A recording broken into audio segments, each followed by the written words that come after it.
Scott, somebody going to tell me when we go? I go too. You guys all set? Go ahead. Good to go?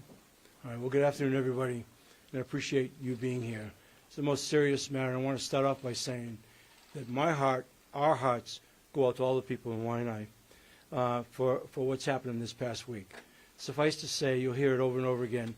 What happened is unacceptable, multiple day shootings like that, but actually, since we've been in office, our position on guns has been very strong. But, you know, enough is enough. We've come to a point now, I think you'll hear in this meeting, this press conference. So my attitude, just so you know, when I talk about things being unacceptable, is to meet force with force. I've said that all along, and we're in a moment in time now that demands that for not only that community, but island-wide. So I can tell you that, talked to Chief Logan about this, and I look at HPD as being the tip of the spear in our defense against this criminal element. I also want to thank the governor and the state, which we reached out to last night, in the response that we wanted to show for their help, and I'm very grateful that he's here today and what the Sheriff's Department could do to augment what we needed. So right now our plan is just to get through this weekend here with maximum force as we evolve our thinking. But I can promise you this, we're going to provide protection for as long as it takes. This is a turning point. In every situation, you come to that. And we've had enough. And so from that standpoint, I also want to say that that we know who's out there, okay? And there's really nowhere to hide on this. And so I'm counting on that on a going forward basis, and our ability to enforce and protect. It's not just the people in the Waianae community. This is an island-wide endeavor on our part. So without any further ado, there's a lot of people up here I want you to hear from. I'm going to start off with Governor Green. Governor, thank you. Aloha. Thank you, Mayor. Thank you for bringing us all together. Enough is enough. Enough is enough of this violence against innocent people. Enough chaos. It has to end. So I want to thank the local representatives for working with the mayor so closely. As this unfolded in the last 2 days, basically, our concerns continued to ramp up about the safety of the community in Waianae on the Leeward Coast. We've had concerns about gun violence for quite some time. We have concerns about ghost guns. We have concerns just that anyone's getting hurt. But repeated fatal shootings along the Leeward Coast are beyond worrisome. They're just horrifying. And that's what we've been feeling as a team. And that is what we are. We're a team. You've seen Mayor and I work closely on issues like housing, on homelessness. But the time has come, we felt, for a deep collaboration to end the violence that we have seen on Oahu. When our team came together late last night, it was evident that we had to do more to support one another. As we all know, the chief does his best, but there are finite resources. And the state does have some additional resources in certain areas, so I'm going to detail them very quickly and how we're going to use the Department of Law Enforcement, DLE, and DoCare to augment the police force to give them some additional support so that we can catch criminals and put them behind bars. In order to coordinate the state's response, because we have several departments, I've appointed Major General Ken Hara, our Adjutant General, who is our Hawaii Department of Defense Incident Commander. He will be able to coordinate the many branches of government that we have, or pieces of government, I should say, so that they can be in full support and coordinated. As you know, we've had concerns in many parts of the community. We've seen tragic shootings in different parts of our county here, but the uptick in gun violence, it was just a bridge too far for us. So you're going to see our guys at DLE and DoCare over at the harbor area just provide a lot of extra support. They're going to catch all of these criminals, and they're going to unravel the gangs and the groups that have been causing harm. So we'll see more safety in the coming weeks. As Mayor said, these next 72 hours, this is a long weekend, a 72-hour weekend. We didn't want to struggle to provide additional protection. And then as we emerge into next week, we'll give you guys an expansive schedule. We have at least 20 additional law enforcement agents that can be out in the community backing up the excellent officers at HPD. You know, it's possible that people are reacting to our tragic loss of Auntie Twinkle. Councilwoman Tupola spoke very eloquently to us last night about her concern, and you probably unpack that some more. But when you have a community leader pass, it causes sometimes a void of leadership. We don't know exactly why individuals would take these kind of terrible actions against other people around them, but we feel that. And so part of our longer term plan over these next weeks to months is to also help stabilize the circumstance over in Waianae, make sure people are safer on all accounts. We don't blame anyone specifically that has been living at the harbor.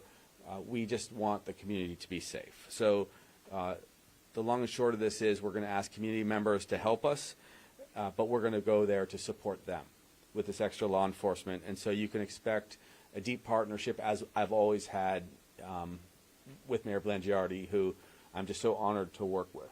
I really, really appreciate how we all came together in the middle of the night and put this plan together. So please know that this is our approach. We're going to continue to do some other things like gun buybacks like we've done before. It was very successful in the past, but we're going to help the police bust people that are hurting others. That's our first and most important goal. Aloha.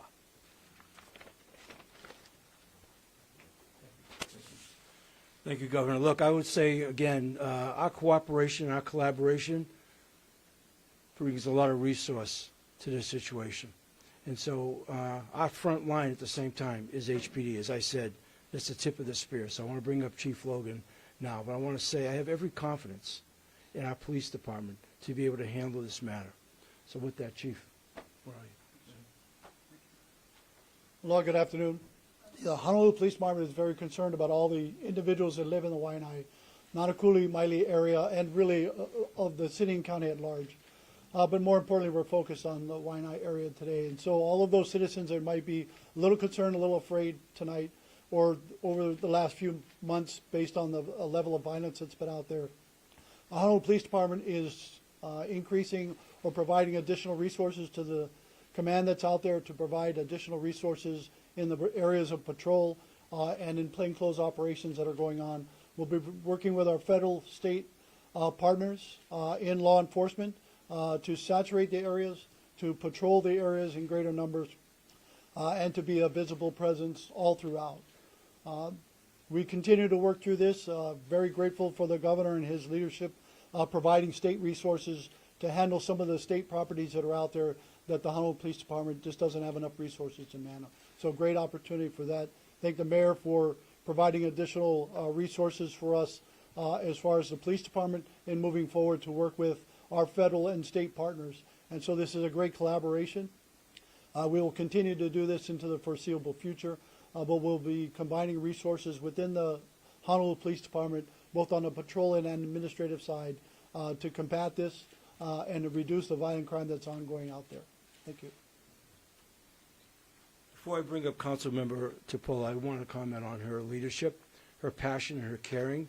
It's absolutely extraordinary for the Waianae community, and we owe her a debt of gratitude for really being a catalyst and bringing this into focus for us. Not that we weren't aware. We certainly were aware, but I've always loved Andrea's passion for her community. Councilwoman Tupola. Thank you. Good afternoon. Thank you, Mayor. Thank you, Governor, and thank you, Chief of Police.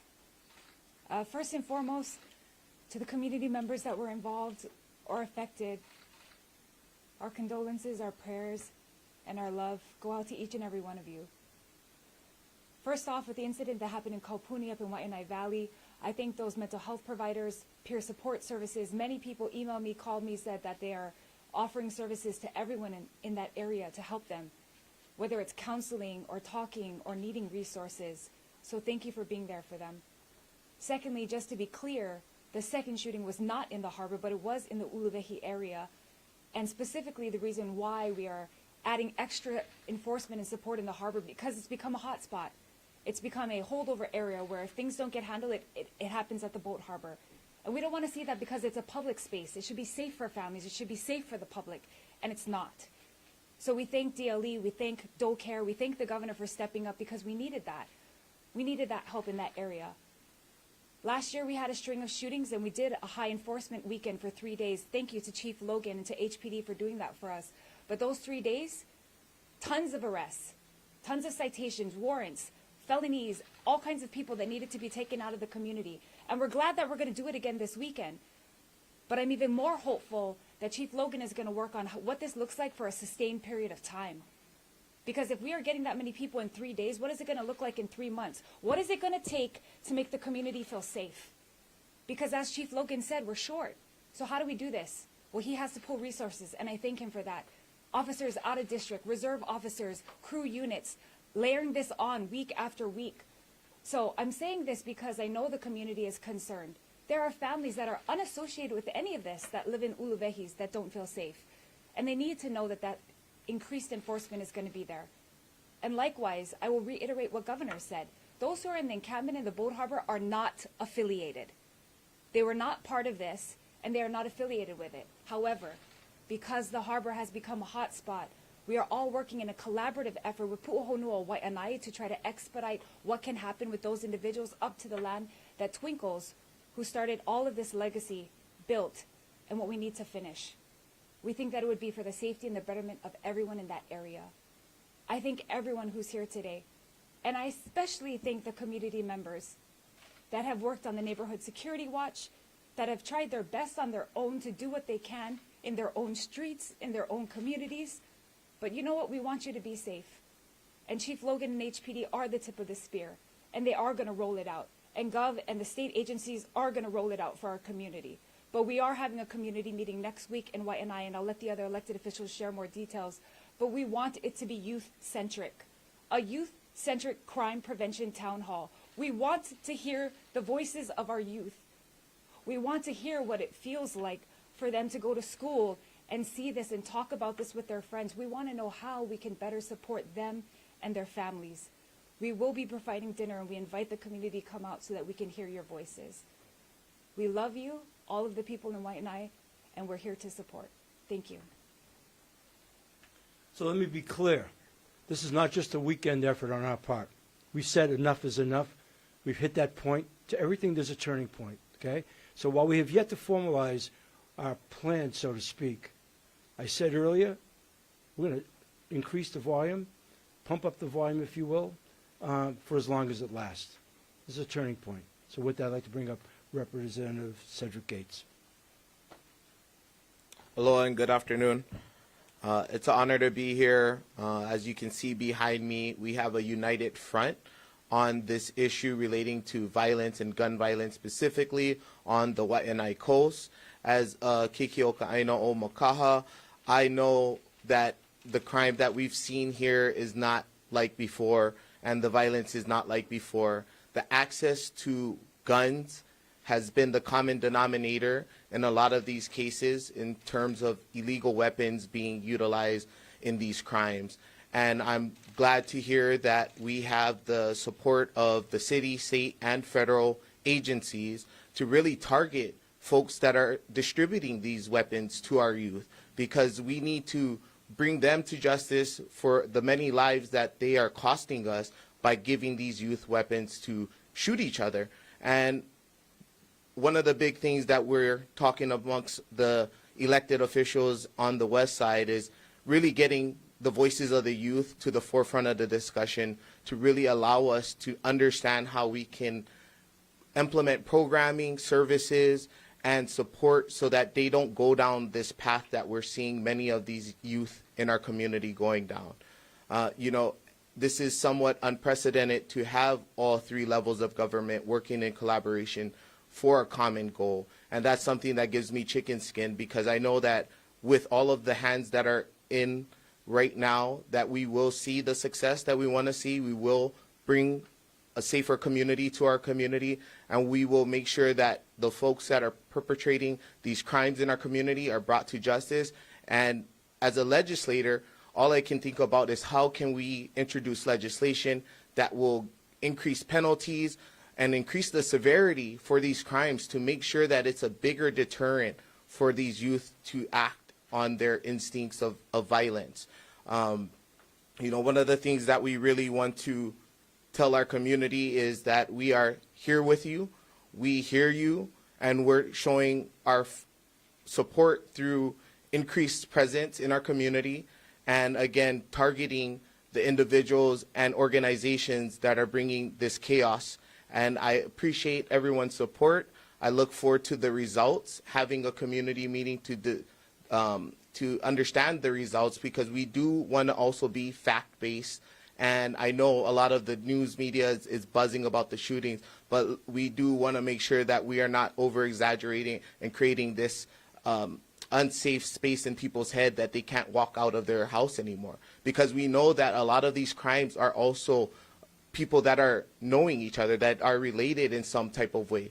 And it's not just some random acts of shooting. So again, I look forward to seeing law enforcement presence throughout this weekend and extending it hopefully to the end of this year. Mahalo.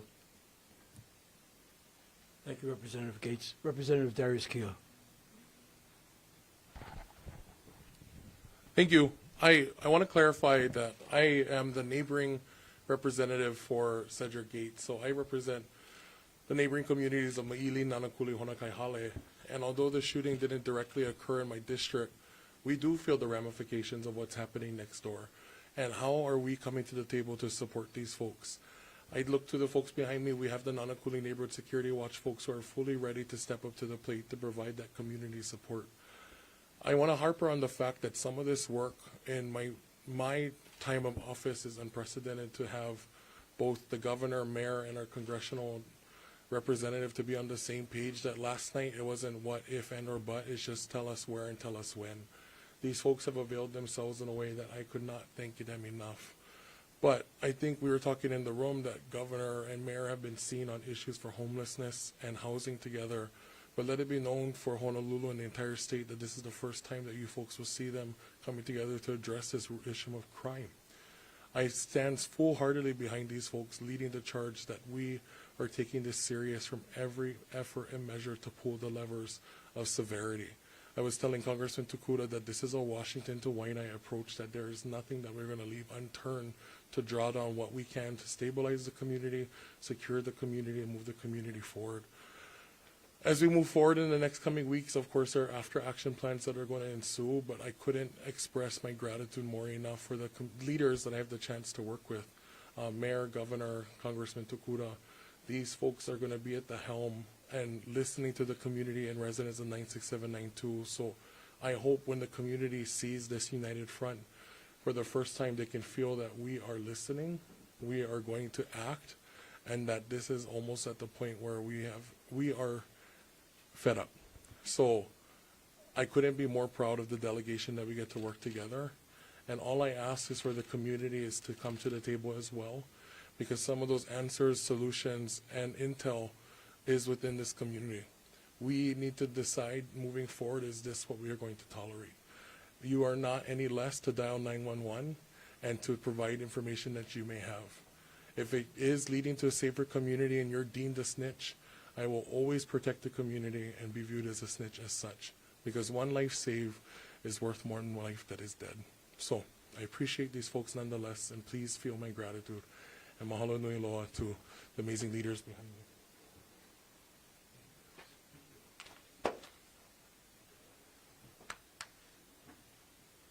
Yeah, I want to thank both representatives for your comments and your acknowledgments.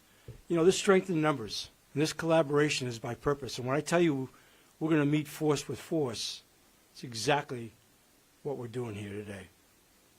So it's been mentioned a couple of times. This is at the federal level, and Congresswoman Tukuda's in here before I bring her up here, at the state and certainly at the city level. And so Congresswoman Tukuda has just been a great partner since we've been in office and she's been in office, along with Congressman Case. So I was so pleased last night that she made herself available, and again today, to be here. Goes without saying, we need a lot of resources.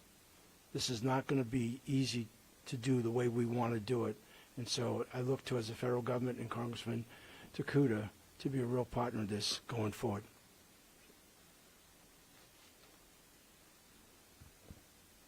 Aloha, everyone. You know, when Darius was talking about Waianae to Washington, the first thing that came to mind was that when we work like that, from Waianae to Washington, our communities are the ones that win. And it got me thinking about a place I think many of us were at, Governor included, over a week ago when we celebrated, when we honored, when we grieved, when we remembered the 1-year mark of the Maui fires. That was another time when we made sure that at all levels, a whole of government approach, from the county to the state to the federal government to all of our community partners, advocates, where we all came together in a room and said that we will be better, we will be stronger, we'll be here for each other. And what we've seen when all these forces come together is good things can happen. You know, I've been raising the alarm for the past 2 years in Washington, D.C. about the need to preserve a lot of the progressive work done at the state level to keep communities safe. The progressive, strong gun laws that we've passed here in Hawaii and enacted, quite frankly, have shriveled in the face of the Brune decision. And being very frank about it, it's really been difficult, given the inaction, the gross inaction of Congress, to pass strong gun laws that will keep our families, our children, our schools, our communities, and our people safe. For myself, when I look around, whether it's Waianae or any other community across this state, I fear that Hawaii's gun culture, which previously was one of subsistence and hunting, has now gone the way of what we see on the continent and violence. Our families, our communities, our Waianae deserve better.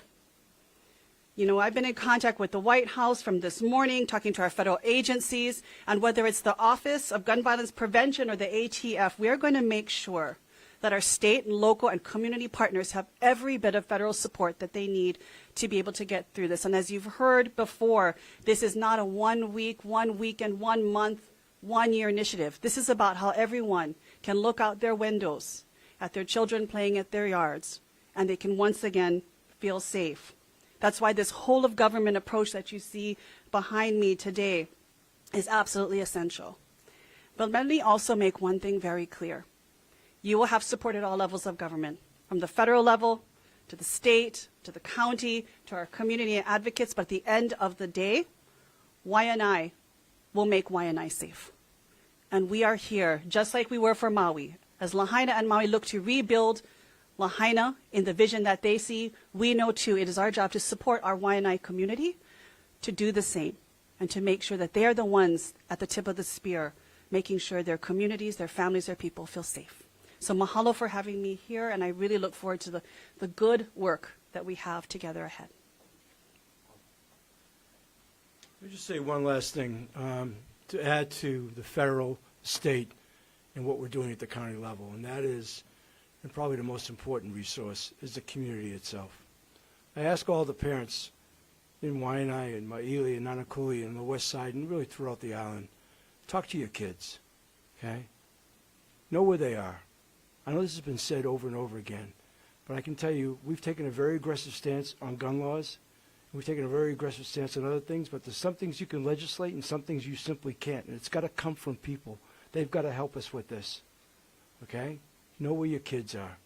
We're not imposing curfews, but you shouldn't have your kids out there late night out in the streets. So with that, we're going to turn it over to the media only for any questions you might have. And thank you. Question to the chief, and that is, last night, we're bringing up the youth, and this one currently involved a 15-year-old and 19-year-old. Are there any other details that you could release about the incident last night? My understanding, the suspect's still on the loose. I understand the people in Waianae, there may be people out there that know who that individual is or individuals, and we ask your help to provide the information in locating the individual, either having himself turn himself in or providing information to the law enforcement officers out there to apprehend the individual, and let's run the process the way it needs to be done for this individual. At this point, it's just an individual? That's the best of my knowledge right now it is. But there were multiple people there that night. How many people were shooting, I don't know that yet. As far as this weekend, you're going to be bolstering the HPD presence. How many officers do you plan to have in Waianae area for the weekend? I'm not going to give you exact numbers, but you'll see a visual presence of additional officers throughout the Waianae, Nanakuli area, both in uniform, in patrol with blue and white vehicles, their own vehicles with the blue lights on, saturating the area, patrolling And then there'll also be other elements that you won't see necessarily that are plainclothes officers working on information and intelligence to gather information to find out. You know, Waianae is a great community. There's a lot of great people. But there's also a community in there of criminal activity. And people in Waianae, you know who they are. So I need your help to come forward with that. As Representative Keela stated, you know, there's no such thing as snitching. This is your community. How do you get it back? The only way to get it back is to take it. And you need to take it and own it. And owning it means you got to come forward and say, hey, here are the bad people, and here's what they're doing. And we need your help for that. And even though they're, you know, it may sound like we're, well, people are more than just a little concerned right now. I think there's a high concern, and it's been going on for months. And how do you try to assure the community in the longer term, besides all of this, that it is going to be safe to go outside? Because even if they're not being targeted by a group or a gang, there's still the collateral damage. Innocent bystanders have been hit and have been wounded. You know, how do you address that? That is rare, that innocent bystanders, but there has been a few in the Waianae area that has happened. Generally speaking, these are not crimes, whether you're shooting either a murder, attempted murder, or assaults. They're not random acts of just violence of people driving around like you might see in mainland cities. These are usually targeted things where people have altercations or some kind of disagreement with each other, and they take it out on each other. And so they're not random. And by that, so the community should feel safe at that, in that they're not targeted by other people within the communities, and people aren't just drive-by shootings, right? But you're right, there is a community issue and concern, and they got to feel safe. So with this additional presence being out there and patrols and other things, people have that safe feeling that the officers are out there. And then working with our federal and state partners, how do we can maximize our resources in certain areas while they maximize their resources in other areas. And so that way we can saturate the whole area.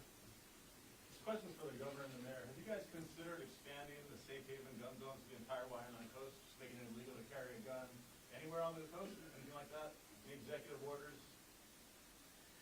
You know, one of the challenges there, as it was mentioned earlier, we have probably the most restrictive gun laws in the entire country, but it's difficult because some people simply break the law, and we've heard that repeatedly, that those individuals who don't have concern for their neighbors just won't listen to anything we come up with. Right now you have someone at large who is willing to essentially attempt murder against two other individuals. For my part, I see no value in having guns in society unless people are out hunting and just doing what was socially done generations past. It's just getting too dangerous. Kids are printing guns now off of 3D printers.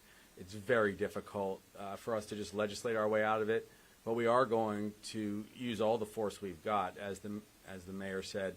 And, you know, we will bring in FBI support. We will bring in all kinds of investigators until we break kind of this cycle of crime. It's very likely a small number of people doing a great deal of harm. Not the entire community, not certainly the entire society. But when we finally bust those few people, and probably a few wayward younger people that have gotten involved in gang behavior, things will get a lot safer.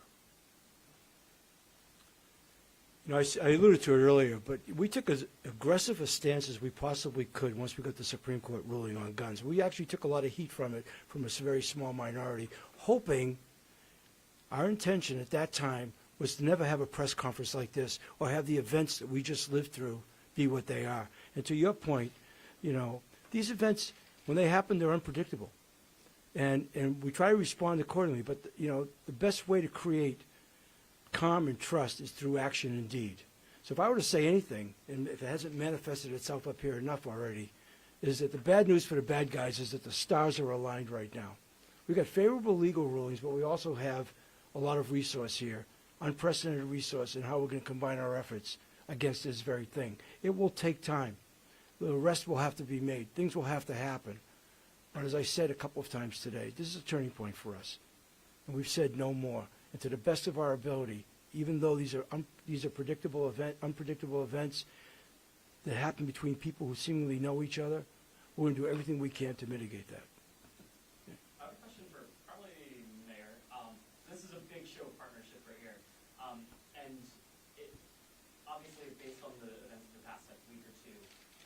But gun violence has been a concern on the Leeward Coast for a while now, and I know like back in May at the town hall, for example, this was brought up, and you'd mentioned like Waianae does need to take care of Waianae. And so what I'm wondering is why the show partnership now as opposed to a few months ago? Like, is it more feasible now than it was a few months ago, for example? Well, we've been aligned on a lot of stuff, all right? We talked about the tough problems. You know, having multiple shootings this past week becomes a proverbial breaking point, right? HPD has been assigned, we're trying to bring, order out there to the west side, but something happens, it's a seminal moment. That's all. It's not just about now. It's just enough is enough. I don't know how else to say that. It's a turning point. So, while we were trying to monitor to the best of our ability, safety across the island, this is just an unacceptable moment. And that's what we're here today to say that and to emphasize that. So that's why now. Sorry. Go ahead. To the legislators, what kind of federal or state or county laws are you trying to introduce that will help law enforcement? Chief Logan had a press conference yesterday and said, he could flood the Waianae coast with every cop he's got, but they can't go up into a home, and if someone says my neighbor's got an illegal gun, that's not probable cause enough for him to go, walk in someone's house, take their gun. What kind of laws are you guys considering at the state, county, and federal level to introduce to help chiefs and state and federal law enforcement? We can start at the county level. Yeah, sure. First and foremost, aside from the laws, as Chief Logan stated, we're short officers. So one of the main initiatives that HPD did this year was to have the incentives for hiring. That's important. We want people to be incentivized to join, as it is a time where this is not a career or occupation that people are interested in because of the danger. Also, we've talked somewhat, of which we're not completed with those discussions, about what retention bonuses would look like, meaning that we have tons of people retiring. So at the same time that you're bringing in guys on an incentive bonus, you have the same amount of people leaving and retiring. So he has his work cut out for him. And I think first and foremost, before we talk about laws, we really have to talk about if there isn't enough officers on the street, then it's not safe for the officers or the community. So at this time, Chief Logan is trying to do what he can to patch it together, but we really need to kind of focus on that and figure out, are we going to do 89 contract hires? Are we going to try to get more civilian parts of this, and all of the guys that are trained and have been weaponized, that they're in the places that they need to be? So there are some things that need to shift in HPD, but I think as a council, our main goal is to see what can we do to better support them to move these pieces so that we do have enough coverage. From Kaena Point to Ma'ili'ili Road, we have 5 officers in any shift. From Ma'ili'ili Road all the way to Kapolei, we have 5. So, and we don't always have a full 5 officers during that patrol shift. So that's what we need to move to, is 100% staffing, but also the kind of coverage, what Mayor said and what Governor said about detective work, getting more intel from people and actually solving these cases that are repetitive and in very small specific geographic areas. I'll take a quick stop on it. So on the state side, one of the pieces of legislation I helped co-sponsor and introduce was the Department of Law Enforcement. And one of the things that we envisioned as the legislature is that we will have this type of collaboration from all levels of government and be able to have a point that we could utilize officers to send out to support the city. And so that department was created. On top of that, we actually passed a mandatory minimum for ghost guns. That was a couple years ago. What I could see now moving forward into this next legislative session is some type of legislation that has more mandatory minimums on gun possession.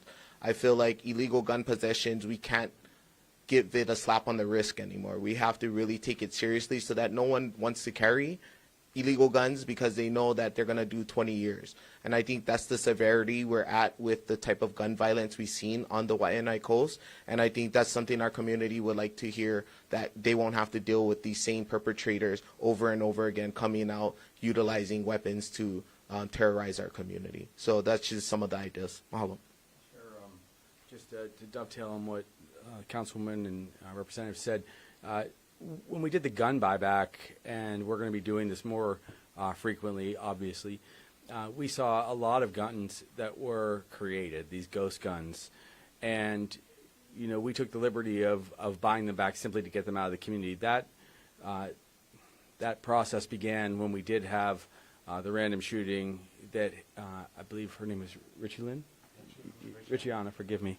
Richiana is a beautiful young woman who was struck in the head by a bullet, and then her family lived outside of of Queens Hospital and our home for the better part of a month, and we spent a lot of time together. Those kind of incidents, they can stop when you take the guns and the bullets off the street. And it really was as simple as giving people a gift card to buy food to get guns to come off the street. But that's just part of it. I mean, when there's this conflict between groups, almost always connected to drugs, and I would specifically say methamphetamine, that has been a disaster for society. And so we'll attack this from every angle. We'll do our best to get people off of meth. It's difficult. It's a very cheap, horrible drug that's highly addictive, and people simply aren't themselves. They are traumatically changed when they've become addicted to that drug, and then fights break out. Everyone becomes a thief when they're on that kind of a drug, and then you see this kind of violence. And so breaking that cycle is very important. We're going to have to intercept more drugs. We're going to have to continue to crack down on the production of meth, which the legislature actually did a very good job over the years to decrease the compounds that could be used. But again, if you just break that cycle of a few people that are terribly addicted, dealing drugs, and then getting into these conflicts like at the gaming houses, which we've seen, it's almost always drugs and money. Kids don't have to end up that way. They don't. And the more opportunities we give them to have a decent life over time, the less of this that we're going to see. But in the short term, you're going to see a lot more of the state officers. I'll be increasing the DLE salaries. We were talking about that just last week so that we can draw more people into the discipline. You've seen more monies go to the police officers who are very brave. This works. We did this with teachers. We raised their salaries by about 15%, and we dropped by 80% the shortage of teachers. So resources can matter. And in this particular case, we have to make our communities safer. So we will use some of those incentives. Yeah, I want to address this, and I'm going to bring up Congresswoman Takuda. This isn't just now. We've said from the time we've been in office that public safety was our number one priority. I've said it in every press conference, in every on this matter, or every State of the City address as well. And to that end, we've been very supportive at trying to build up our police department and support in any way we possibly can.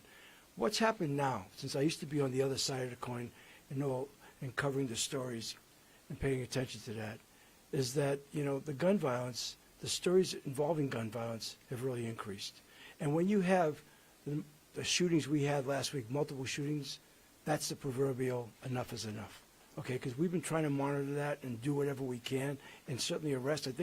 I think, Chief, you may be correct. I think every murder that we've had in the last year, the 26, everybody's been arrested. 2023 results. So, we're doing everything that way, and that's been our approach. But this is of great concern. It's reached the point now where it creates a different reaction from us, and that's what you're seeing here. I want to bring up Congresswoman Takuda.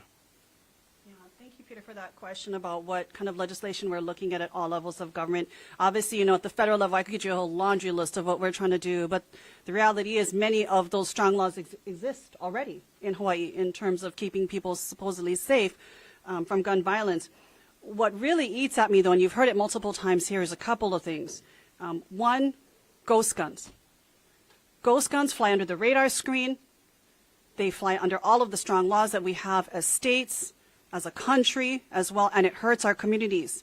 For myself, right after talking to Richiana's mother on the side of a road before she walked in a parade, as people were praying for her daughter's life, she told me do something about ghost guns. Because she had no doubt in her mind that's what harmed her daughter. That's the weapon that tried to kill and take away her precious life from her. And so we've been working hard to take a look at ghost guns. And quite frankly, and I'm not an attorney, I think we have to look beyond these protections of constitutionality. Because it is absolutely unacceptable to me that anyone could walk into Waianae High School's lab, use a 3D printer, and download the YouTube video on how to make parts. YouTube videos that teach you how to make weapons of destruction and death should be treated the same as prostitution, pornography, anything. It should be eliminated from the ability for our children to be able to get basically the instructions on how they can create a weapon of their own. Secondly, though, what we have found, and I've recently introduced legislation for this, is another thing called zombie guns. Because across the country, what we are seeing are very successful buyback programs, guns that are being surrendered, seized in many cases. But the reality is law enforcement does not have the resources in many jurisdictions to actually properly dispose of these. So instead, they're giving them to gun disposal companies that seem legitimate. But what we know is they take the frame and they take the revolver and they destroy that. And the sad part is what we do know is the rest of those parts of those seized, surrendered guns that are being taken off the street have a new life in the form of gun kits that they're now selling online with parts put together, made off 3D printers, and used in the perpetuation of crime. So we have got to do something about this under-the-table black market operation that's going on through ghost guns and zombie guns, because we know at the end of the day, if I had to guess, many of the crimes that are being perpetrated are not guns that have been legally procured in many ways or handled, and we've got to get to the source of it. We've got to stop hiding behind excuses of legality that we've made, that we cannot take what is dangerous content off websites, and we need to start protecting our kids. And so that's what I'm fighting for in Congress, is better solutions, stronger solutions that will keep all of our communities safe from what has become a pandemic, an epidemic of gun violence as a result of ghost guns and zombie guns. Are there any other questions? I have it seems most of the people on the west side know the particular group and or families involved in this, but they're horrified of retaliation. So I would assume they wouldn't call it, like, what can we do to report something that is happening, or, you know? There's a long-standing number that's been available to the communities across the nation, not just in Honolulu, called Crime Stoppers. You call that number on Crime Stoppers, you leave an anonymous tip, and we will follow up on that information, and that will help us, lead us to further investigations, further leads. Those leads lead to arrests, and we can help those individuals. You can come forward to police officers and not reveal your name or who you are per se, but you can tell us what's going on. You can provide us information to our officers that are sometimes an anonymous form of relationship to let us know what's going on out there. Or you can, provide your name and say, look, I'm going to stand up and I'm going to say what's right. And the right thing to do is provide the information to law enforcement that they need to get these people off the streets so they're not terrorizing other people and they're not causing fear in individuals so they won't. So we need to work together on that. We need the community's help in all of that. And thank you for the question. 3 Waianae incidents, 2 weeks, the community attempted murder on the bus. Is this tied any whatsoever to the CRU unit being grounded? The CRU units are not grounded. I don't know where that term ever came from. Unfortunately, somebody in the media reported wrongly that that's not what's going on. Are our crime reduction units under review? Absolutely. Are they still operational? Are they still doing what they need to do in the communities? They are, absolutely. So let's just end this right now. They're not grounded. They're not terminated from what they're doing. They're doing what they need to do in the communities under the district commanders and Major Lynch's guidance of what's going on in the future when we combine CRUs to work in other districts. So we have an operational plan. We're operating our crime reduction units as we have. They're gathering intelligence and information so they continue to do what crime reduction units do. Thank you. I actually have one more follow-up question for Chief from an earlier question about the number of officers that will be over the Waianae Coast. You said that you didn't want to say a specific number. And so my question is, why not? And then also, can you give us like a rough estimate? I don't have the exact numbers of the officers coming out there. It's volunteer. We're not demanding people come to work, but we are encouraging our reserve officers who are work 20 hours a month. So we're asking them to give up their time to come out and work. We're asking our other elements within our divisions, such as traffic division that does night enforcement. We're asking other elements to come out and work and putting that plan together, and that's being done as we speak. So I have assistant chiefs working towards, and the majors that are responsible for those people in what those numbers are. So to give you an exact number right now, I couldn't give you that. But it's going to be more than 5, as was given to you by Council Member Topola. Yeah. Are there like incentives? Like, would this be? I guess this wouldn't be like overtime for everybody. There would be some that are on overtime, some that are on their standard time. of normal pay, and there will be other people that are volunteering their time, such as reserves officers who are not earning a paycheck, but they're doing this out of love for the Honolulu Police Department and their communities. One final question. Is the U.S. Department of Justice involved in these plans at all, and what sort of resources have either the FBI, ATF, DEA, any of the law enforcement agencies pledged to anybody? So who's working with the U.S. DOJ? Right, Director. Hi, Jordan Lowe, Department of Law Enforcement. We are in conversation, or will be in conversation with ATF to put a task force officer to work with them. We are in conversations with the U.S. Postal Service to have a task force officer assigned to them to try to interdict some of these parts that are required for ghost guns. And we will re-engage with the FBI as ATF has in the past as part of their violent crime task force. Director, those things are up there. Where's the last one? Okay, sorry. Okay, thank you. The governor wants to say one more thing, I'm sorry. Yes, forgive me. So one of the benefits of coordination and collaboration was we had the Attorney General involved also. So when we say everyone's involved, we really mean everyone is involved now to break this cycle of crime and violence. It will take the support that we have from our congressional delegation and DOJ, without a doubt.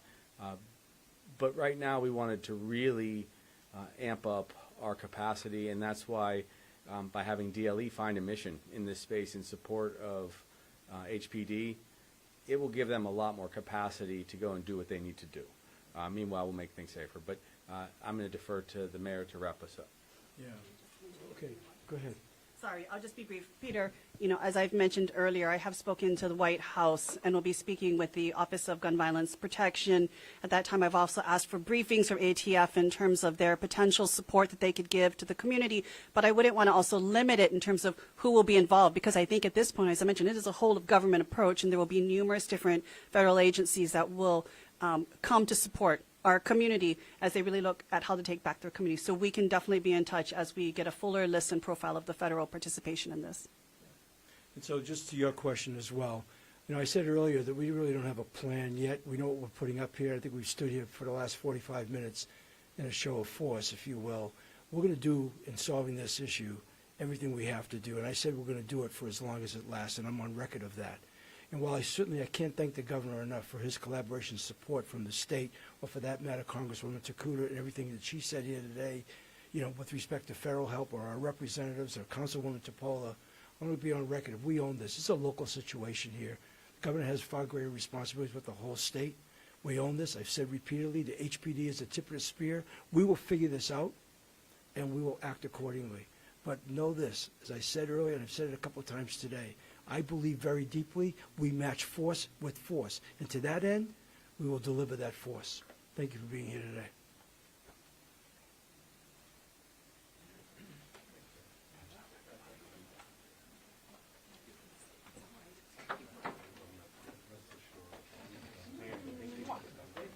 Force.